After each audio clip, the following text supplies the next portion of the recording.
Jim Nantz back on the Rich Eisen Show. How are you, Jim? I'm well. Good morning, friend. How are you doing? I am doing well, friend. And I look at the schedule. Again, the Thursday night football schedule, a cropper with division games, Jim.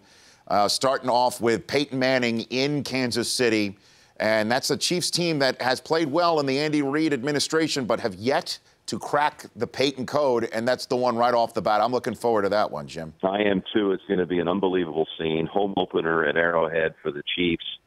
And I got to give Howard Katz and the NFL folks a lot of credit, because once they fully tried to maximize this Thursday night football package, you know, it takes a couple of years to kind of sort it out. So just the difference from 2 years ago to this past season, and then this past season to this year, it's been upgraded each time. There are not as many divisional games as a year ago. I think we have 3 non-divisional games versus 1 a year ago. But you look at the schedule, and even take Denver at Kansas City. You're going to take Peyton and, you know, all the scrutiny that comes with the Broncos, and what are they going to be like, or are they really going to be serious contenders this year?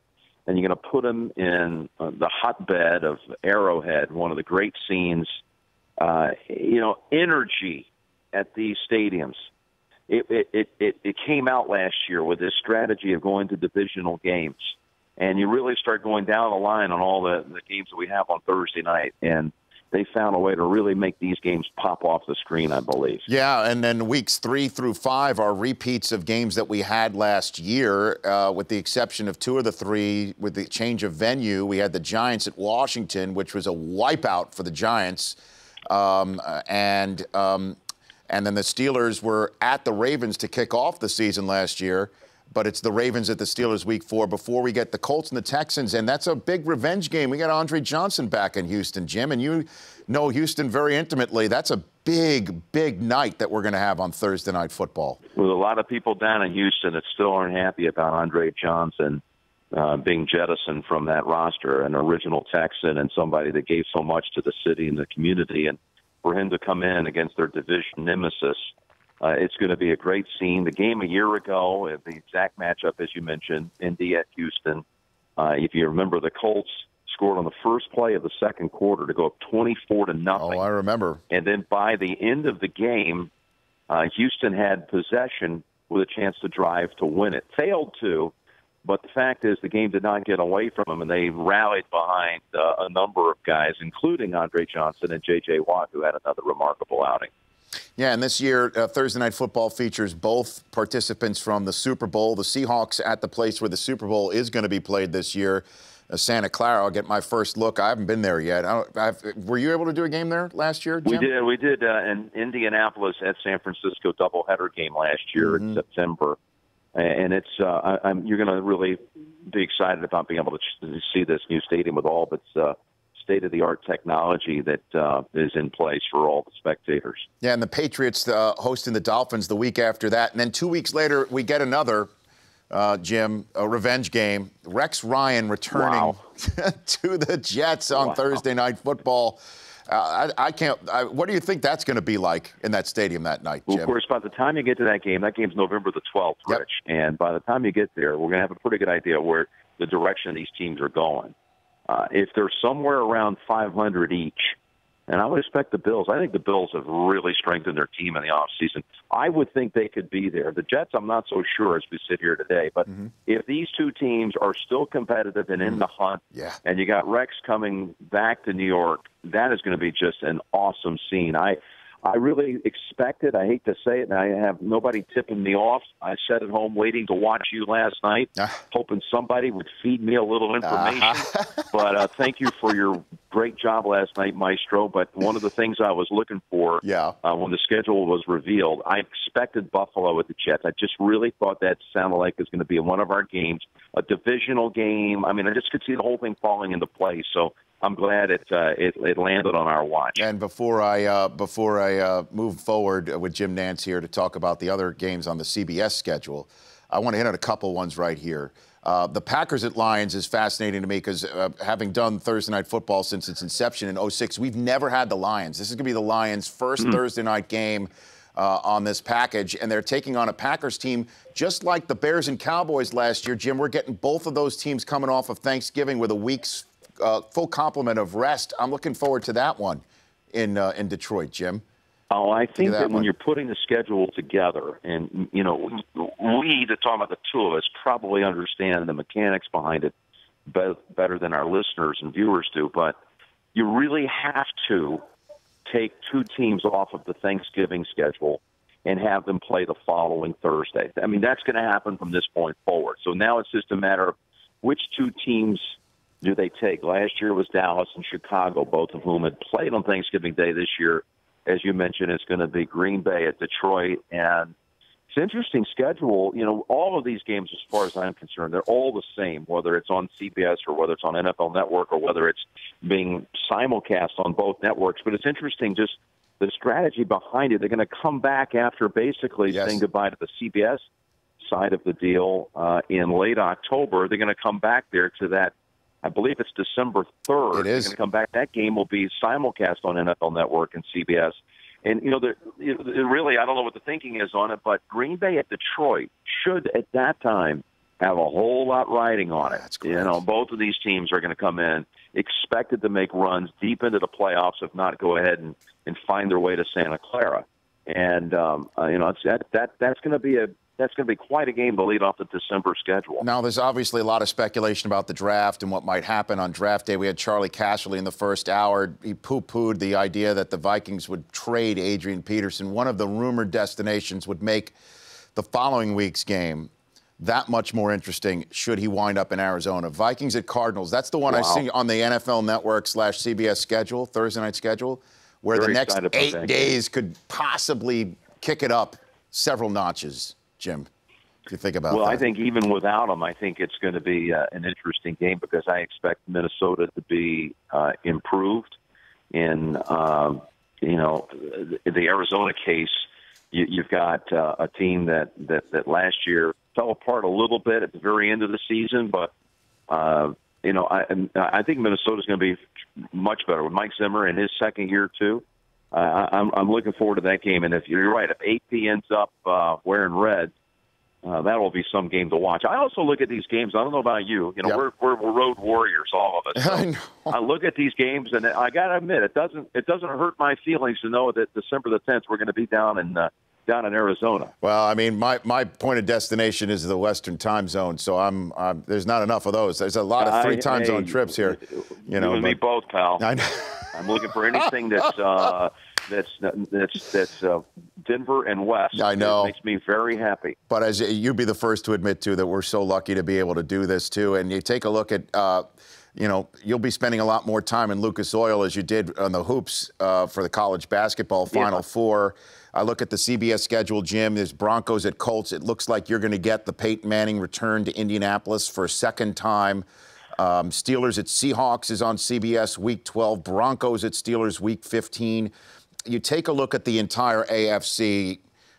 Where do you stack the teams right now as we're entering the draft, coming off of last season, Jim Nantz? Well, I want to see if the Colts are able to upgrade their roster. I think they've made some good moves in the offseason. We talked about Andre Johnson already, but I think they got really exposed in that game, in the AFC Championship game, how far they needed to go. And they're going to have, of course, a chance to take a look at New England early in the season. And I'm anxious to see where the Colts and the Broncos are. Are the Colts going to continue to go up? Are the Broncos going to be able to stay at that level? We know Peyton was hurt late in the year. Everybody can't wait to see what it's going to look like with Gary Kubiak now as the coach. You know, I don't see New England being any weaker, although I see their division being much stronger. I think Buffalo is going to be really good and a possible wild card team without question. I think Miami's going to be upgraded, going to get Ndamukong Suh during the offseason. The AFC East, I didn't even mention the Jets, but I'm looking right now at those other three teams. I think it's a much better division. And then, you know, what about like a team nobody ever talks about, the Ravens? For whatever reason, they get overlooked. We're going to open up our season on the CBS side with the first Sunday national doubleheader game being Baltimore at Denver. Of course, we know that they opened up the season following their Super Bowl victory, and that's where Peyton threw the 7 touchdowns. Thanks to the Orioles, yeah. Exactly. Right. It's still hard to believe in that case. Right.